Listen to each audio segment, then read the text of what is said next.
اڑنے والا ہاتھی۔ ایک دفعہ کا ذکر ہے کہ کسی گاؤں میں بہت ہی غریب دھوبی رہتا تھا۔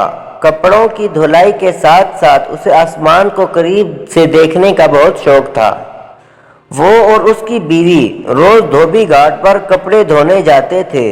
ایک روز جب اس کی بیوی کپڑوں کو سکھا رہی تھی، اس کی نظر آسمان پر پڑی۔ کیا دیکھتی ہے کہ آسمان سے ایک ہاتھی اڑتا ہوا زمین پر اتر رہا ہے۔ جیسے ہی وہ زمین پر اترا تو وہ غائب ہو گیا۔ 2-3 دن روز تک وہ دونوں یوں ہی ہاتھی کو زمین پر اترتا دیکھتے رہے۔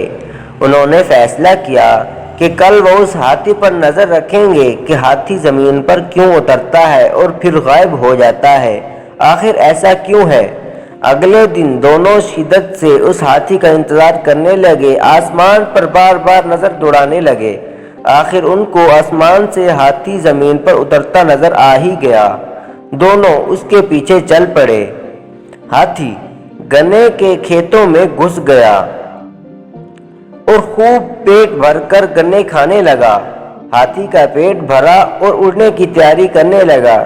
جیسے ہی اس نے اڑان بھری، دونوں میاں بیوی نے بھی ہاتھی کی دم پکڑ لی اور ہاتھی کے ساتھ اڑنے لگے۔ ہاتھی آسمان کی بلندیوں کو پہنچا تو دھوبی کیا دیکھتا ہے کہ ایک پہاڑ ہیرے سونے جواہرات سے چمک رہا ہے۔ یوں لگ رہا تھا جیسے کوئی اپنا خزانہ یہاں چھوڑ کر بھول گیا ہے۔ دونوں میاں بیوی کی آنکھیں کھلی کی کھلی رہ گئیں۔ آخر ہاتھی پہاڑ پر اتر گیا۔ دونوں میاں بیوی بھاگ کر سونے پر ٹوٹ پڑے اور زیادہ سے زیادہ سونا اکٹھا کرنے کی کوشش کرنے لگے۔ رات کے بڑھتے اندھیرے سے پریشان ہونے لگے۔ انہوں نے سوچا کہ صبح ہوتے ہی وہ ہاتھی کی دم پکڑ کر زمین پر اتر جائیں گے۔ آخر صبح ہوئی اور ویسا ہی کیا۔ زمین پر اترے اور اپنے گھر کی طرف رواں دواں ہو گئے۔ ایک غریب دھوبی جو روز بروز امیر ہوتا جا رہا تھا، اس کو دیکھ کر سارا گاؤں حیران و پریشان ہو گیا کہ اچانک ایسا کیا ہوا کہ دھوبی اتنا امیر ہو گیا ہے۔ گاؤں کے لوگ دھوبی کے پاس آئے اور اس کے یوں اچانک امیر ہونے کا راز پوچھنے لگے۔ دھوبی نے ان کو کچھ نہ بتایا۔ ایک دن دھوبی کسی کام سے شہر سے باہر نکل گیا۔ اس بات کا فائدہ اٹھاتے ہوئے ان کی ہمسائی دھوبن کے پاس آئی اور باتوں باتوں میں خزانے کا راز اگلوا لیا۔ رات کو جب دھوبی واپس آیا، دھوبن نے سارا ماجرا بتایا۔ دھوبی کو اپنی بیوی کی اس حرکت پر بہت غصہ آیا، مگر اب بات ہاتھ سے نکل چکی تھی۔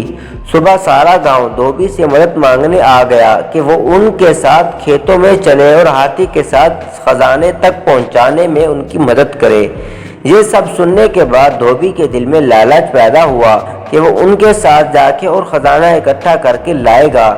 یہ سوچ کر وہ ان کے ساتھ جانے کے لیے راضی ہو گیا۔ اگلی صبح سارے گاؤں والے کھیتوں کی طرف نکل گئے اور آنکھیں آسمان پر جمائے بیٹھے تھے۔ ہاتھی زمین پر اترا اور گنے کھانے لگا۔ سب گاؤں والے اس طاق میں تھے کہ جیسے ہاتھی گنے کھا کے فارغ ہوگا تو سب اس کی دم پکڑ کر اس خزانے تک پہنچ جائیں گے۔ جیسے ہی ہاتھی اڑنے لگا، سب نے اس کی دم پکڑ لی۔ دھوبی سب سے آگے اس کی دم پکڑے ہوئے تھا اور یوں اس کے پیچھے ایک لمبی قطار میں پورے گاؤں والے ایک دوسرے کو پکڑے اڑتے چلے جا رہے تھے۔ سب گاؤں والے آپس میں باتیں کرنے لگے کہ وہاں اتنا خزانہ ہوگا کہ ہم سب لے کر آ سکیں گے۔ کسی نے کہا، خود سے سوچنے سے اچھا ہے کہ ہم کیوں نہ دھوبی سے پوچھ لیں۔ ایک گاؤں والے نے پوچھا کہ وہاں کتنا سونا ہے۔ دھوبی خزانے کی لالچی میں گاؤں والوں کے ساتھ چل دیا تھا۔ دم کو چھوڑتے ہی ہاتھوں کو پھیلا کر کہنے لگا، اتنا زیادہ۔ یہ کہنے کی دیر تھی کہ سب کے سب زمین پر گر پڑے اور ہاتھی مزے سے آسمان میں اپنی اڑان بھرنے لگا اور گاؤں والوں کو ان کی لالچ کی سزا مل گئی۔